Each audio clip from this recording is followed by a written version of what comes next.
Shalom et soyez les bienvenus. Ce qui suit n'est point encourageant pour toute personne qui ne s'est pas repentie de ses péchés et n'a point reconnu Jésus-Christ comme son Seigneur et Sauveur. La colère de Dieu qui est révélée dans le dernier livre de la Bible est à l'horizon.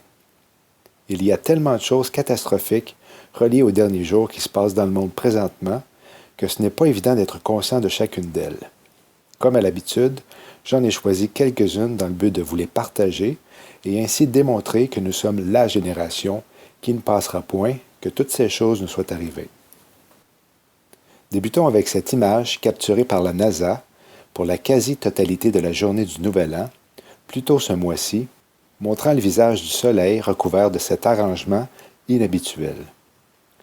Jésus a dit qu'il y aurait des signes dans le soleil. Ce que l'on peut voir dans le soleil en date du 1er janvier de cette année ressemble à un bébé, la tête en bas. Dans 95% des cas, c'est la position que présente un bébé dans le ventre d'une femme en fin de grossesse. C'est la position idéale et la plus sûre pour l'accouchement. Est-ce que 2019 serait l'année de la naissance de l'enfant représentant l'épouse de Christ, tel que décrit par l'apôtre Jean? Ésaïe 66, 9. En quoi amènerai-je le moment d'enfanter sans faire naître, dit l'Éternel? Moi qui fais enfanter, empêcherai-je cette venue au monde, a dit ton Dieu? Dans la même lignée, cette fois du côté obscur, le minaret du One World Trade Center a été illuminé en rose mardi soir pour célébrer l'adoption par la législature de l'État de New York d'un projet de loi légalisant l'avortement pendant le 9e mois de la grossesse, tout en annulant les protections pour les bébés nés vivants après un avortement raté. Je demande que les monuments de New York soient illuminés en rose pour célébrer cet exploit et faire rayonner le reste de la nation. Gouverneur Cuomo. Dans une horrible ironie, le rose est aussi la couleur utilisée pour célébrer la naissance de bébés-filles, dont plus de 30 millions ont été assassinés dans l'utérus depuis la décision de Roe Wade en 1973. Les criminels condamnés ne sont pas passibles de la peine de mort dans l'État de New York, mais, désormais, les enfants de moins de 9 mois le sont, alors qu'un mineur peut consentir à l'avortement sans le consentement de ses parents et sans l'autorisation du tribunal.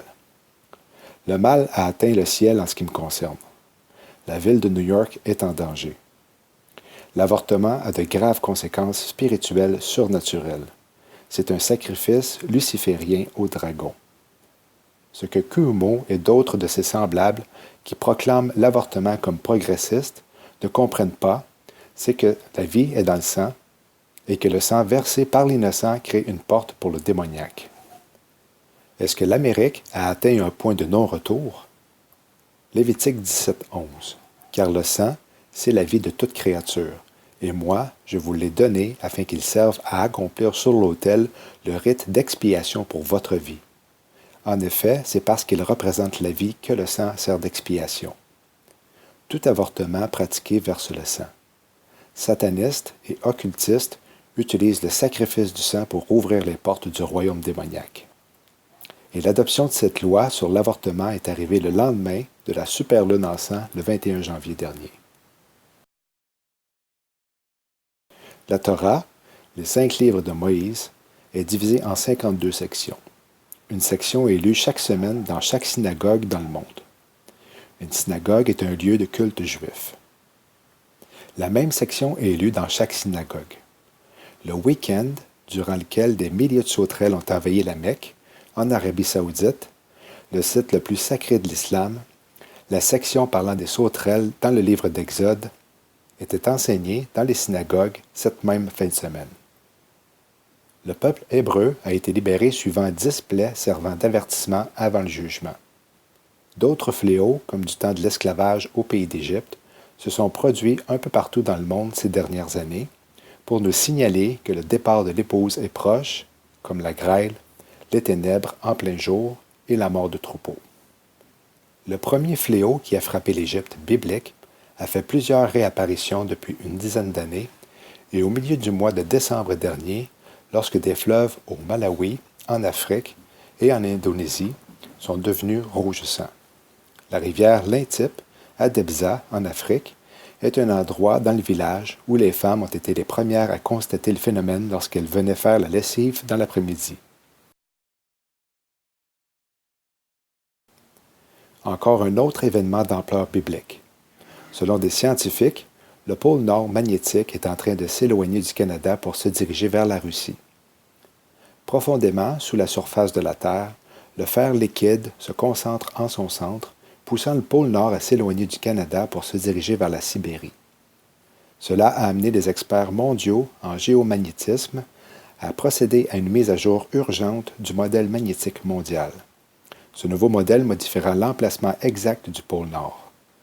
La prochaine mise à jour ne devait pas avoir lieu avant 2020, mais en raison du changement soudain du pôle Nord, les chercheurs doivent la présenter plus tôt.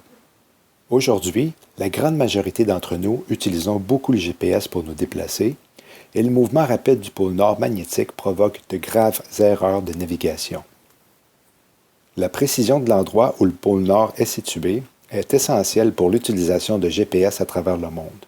Sa position est actuellement sur le point de dépasser la limite acceptable de sécurité pour éviter les erreurs de navigation, rapporte le journal Nature. Essentiellement, le GPS perd son GPS. Bien sûr, le pôle Nord magnétique a toujours bougé un peu, mais ces dernières années, ce mouvement s'est considérablement accéléré. Mais le mouvement du pôle Nord magnétique fait l'objet d'une étude depuis 1831. À l'origine, il avait été suivi jusqu'à se déplacer dans l'océan Arctique à un rythme d'environ 15 km par an.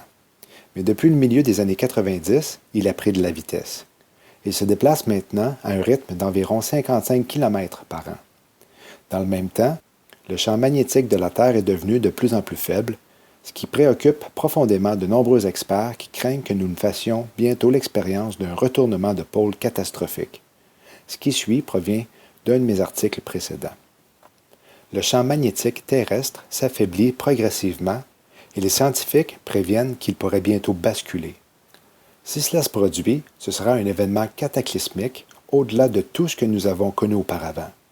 Bien sûr, la plupart des gens ne pensent même pas beaucoup au champ magnétique géant qui entoure notre planète, mais sans cela, la société moderne ne serait tout simplement pas possible.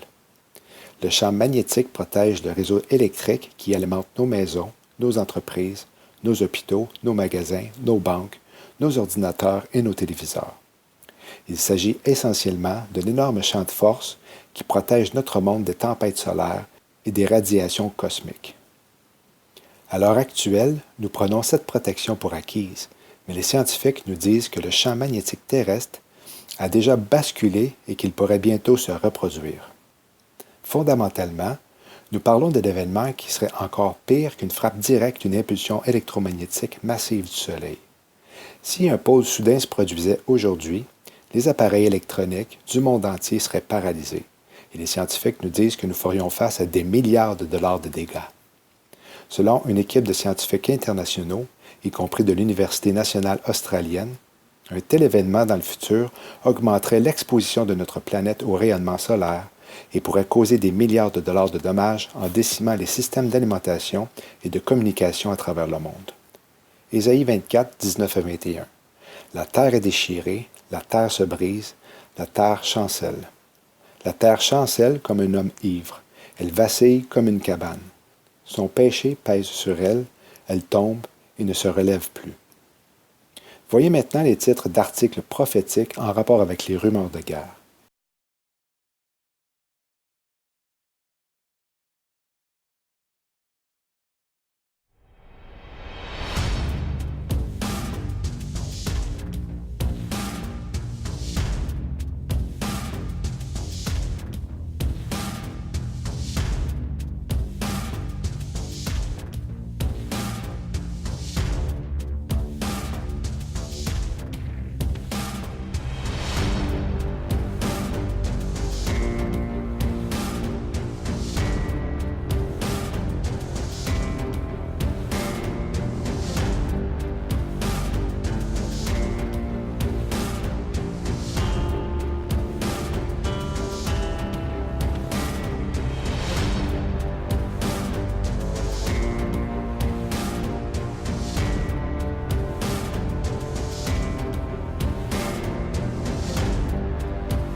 Voici maintenant un autre article venant de Michael Snyder.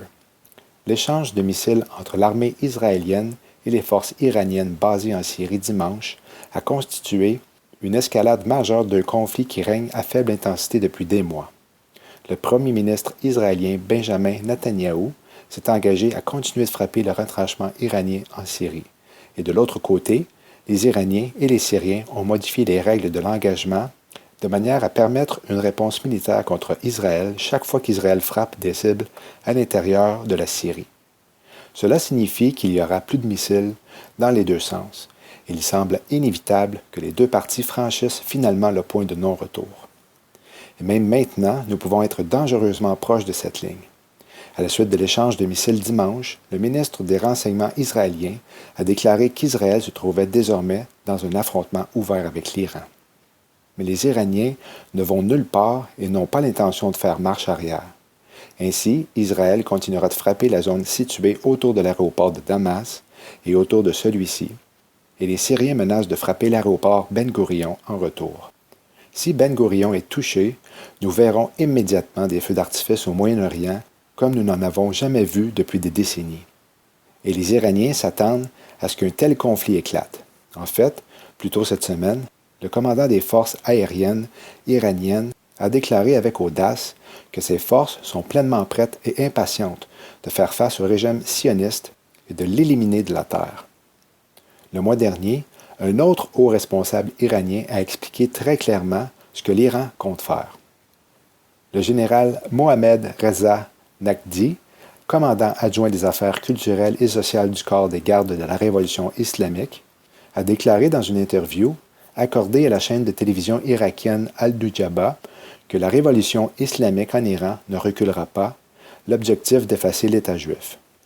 Et il a ajouté qu'il avait l'intention de lever personnellement un drapeau sur la ville de Jérusalem une fois qu'il l'aurait conquise. Il a juré de prendre part à cet effort. Nous sommes et nous continuerons d'être les soldats de l'Imam Khomeini, a-t-il déclaré, jusqu'à notre dernier souffle et jusqu'à la dernière goutte de notre sang. Je lèverai moi-même le drapeau de la révolution islamique à Jérusalem si Allah le veut. Commencez-vous à comprendre pourquoi la guerre entre Israël et l'Iran est inévitable? L'Iran est dirigé par un groupe de cinglés qui croient tous qu'ils ont le devoir religieux d'effacer Israël de la surface de la planète. Ils y pensent tous les jours quand ils se lèvent et y pensent encore tous les jours quand ils vont se coucher. Jean 16, 1-3. Je vous ai dit ces choses afin qu'elles ne soient pas pour vous une occasion de chute. Ils vous excluront des synagogues, et même l'heure vient où quiconque vous fera mourir croira rendre un culte à Dieu. Et ils agiront ainsi parce qu'ils n'ont connu ni le Père ni moi. Le président Trump s'est engagé à faire tout ce qui est nécessaire pour défendre la nation d'Israël. Il a récemment été révélé qu'à un moment donné, la Maison-Blanche avait en réalité demandé au Pentagone d'élaborer un plan pour bombarder l'Iran. Bien entendu, les Russes sont déjà alliés avec l'Iran et leurs forces sont déjà en Syrie. Ils pourraient donc facilement être entraînés dans le conflit de l'autre côté. Nous parlons d'un scénario apocalyptique qui pourrait facilement amener à l'éclatement de la Troisième Guerre mondiale. Le rabbin Chaim Kanievski, l'un des plus importants rabbins de cette génération, a fait une déclaration choquante affirmant que le Messie précéderait les prochaines élections israéliennes.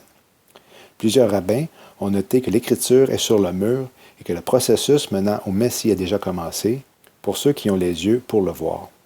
Le rabbin Yekutiel Fish, un expert de la Kabbalah, a donné une leçon cette semaine dans laquelle il a expliqué comment le Messie était imminent. Le rabbin Fish a cité le rabbin Chaim Kanievski, l'un des plus célèbres rabbins harédis de cette génération, qui avait commencé à prédire l'arrivée du Messie il y a quelques années à peine. Fish a souligné que Kanievski était particulièrement apte à anticiper l'arrivée du Messie. Non seulement Kanievski est-il l'un des Juifs les plus instruits et les plus justes vivants aujourd'hui, mais il existe un autre indice de son lien avec le Moshiach. Le prénom complet du rabbin Kanievski est Shar Yanu Yosef Chaim Ben, le fils de Myriam. Rabbi Fish a noté que les premières lettres de chacun des noms hébreux du rabbin Kanievski peuvent être réorganisées pour épeler Moshiach. Rabbi Fish a raconté une histoire qui vient d'être racontée dans les cercles harédis en Israël. Un jeune érudit de la Torah, originaire d'Israël, a été accueilli pour le sabbat il y a quelques semaines chez un disciple du rabbin Kanievski. Le jeune homme a rendu visite à Kanievski pendant le sabbat. Il a demandé au rabbin s'il devait demander la citoyenneté israélienne afin de voter pour le parti Haredi aux élections israéliennes du 9 avril. Ce n'est pas nécessaire, répondit le rabbin Kanievski. Le Messie sera déjà là avant les élections. Le jeune homme n'était pas sûr d'avoir entendu le rabbin correctement. C'est pourquoi, après son départ de la maison, il demanda au petit-fils de Kanievski, un rabbin vénéré, à son tour, de confirmer sa réponse. Le petit-fils entra dans la chambre du rabbin et demanda de nouveau. Le jeune homme doit-il demander la citoyenneté avant les élections? Le rabbin Kanievski a répondu « Je lui ai déjà dit qu'il n'y en avait pas besoin. Le Messie sera ici avant les élections. » Rabbi Fish a souligné la nécessité pour le rabbin Kanievski de faire de telles déclarations. Les gens doivent agir de manière pratique pour se préparer au Messie, pas seulement en parler, a déclaré Rabbi Fish à Breaking Israel News. Le rabbin Kanievski appelle tous les Juifs religieux et tous les Juifs en général à se rassembler pour faire preuve d'unité, et pas seulement pour les élections israéliennes ou les intérêts nationaux. Notre objectif ultime en tant que nation est d'amener le Messie, et nous devons être unis, nous aimer réellement les uns pour les autres. Le rabbin Pinchas Winston, un expert des sources juives concernant le Messie, évite généralement les prédictions de l'arrivée du Messie sur la base d'une date précise, mais note « Vous devriez savoir que les Juifs qui vivent dans une conscience du Messie prennent ces prédictions au sérieux », a déclaré le rabbin Winston à Breaking Israel News. Les gens qui n'ont pas été formés correctement pour voir cela ne peuvent pas le voir. Ils ne le verront pas même quand cela se passe sous nos yeux. Winston a noté que le paradigme de cette capacité à voir la rédemption était implicite dans l'histoire de l'Exode d'Égypte. Moïse a marché 79 ans et quand il s'est révélé, tant de gens, juifs et égyptiens, ont été surpris. Il y a 8 jours, Rabbi Fish avait prédit que l'éclipse lunaire de la lune de sang, qui aurait traversé dimanche le continent américain, serait un présage significatif, d'autant plus qu'elle coïncidait avec la fête juive de Tu Bishvat. En fait, une frappe aérienne sans précédent de l'aviation israélienne contre des cibles militaires iraniennes dans le sud de la Syrie a conduit dimanche à une intensification du conflit. Un général iranien a déclaré que ses forces étaient prêtes à détruire Israël, et le ministre du Renseignement israélien a qualifié la situation de confrontation ouverte avec l'Iran. Il est vrai que le rabbin Kanievski a déclaré que le Moshiach était imminent depuis quelques années, mais ce n'est pas très long quand nous parlons du Messie, a déclaré Rabbi Fish. Et chaque fois, le rabbin Kanievski parle en termes différents, décrivant un aspect différent du processus, a-t-il ajouté. Le Messie est déjà actif dans le monde, mais tout le monde ne veut pas le voir, a déclaré Fish. Certaines personnes ne veulent pas voir cela, peu importe la preuve présentée. Si le conflit avec la Syrie se développe, il deviendra évident que le processus du Messie a commencé à Tu Bishvat. Rabbi Fish a souligné que les prochaines élections israéliennes sont le résultat d'un clivage politique qui pourrait s'avérer irréconciliable. Cela pourrait être la fin du gouvernement israélien tel que nous le connaissons, a déclaré Fish. Le conflit porte sur la loi concernant le projet. La Cour suprême leur a donné 3 mois pour résoudre ce problème. Après cela, personne ne sait ce qui va arriver. La seule solution est l'unité, a-t-il affirmé. Pas l'apparence d'unité à des fins politiques, mais une unité sincère et profonde du peuple juif. La dernière fois que nous nous sommes rassemblés en tant que nation, c'était au temps du Temple. Si cette crise politique ou la crise militaire nous rassemble, le résultat pourrait être le Messie. Le rabbin Matityahu Glazerson, un expert des codes de la Torah, a également évoqué cette déclaration dans une vidéo récente. En utilisant un programme de la Torah qui cherche des séquences de lettres équidistantes dans la Bible, le rabbin Glazerson a effectué une recherche d'expressions pertinentes concernant l'annonce de Kanievski. Il a noté que le terme « le Messie viendra » apparaît une fois dans Lévitique 23, à côté des lettres signifiant l'année hébraïque actuelle 5779. Le rabbin a également noté que le mot « de Purim » figurait dans le tableau. La fête de Purim aura lieu le 21 mars de cette année, 3 semaines et demie avant les élections israéliennes.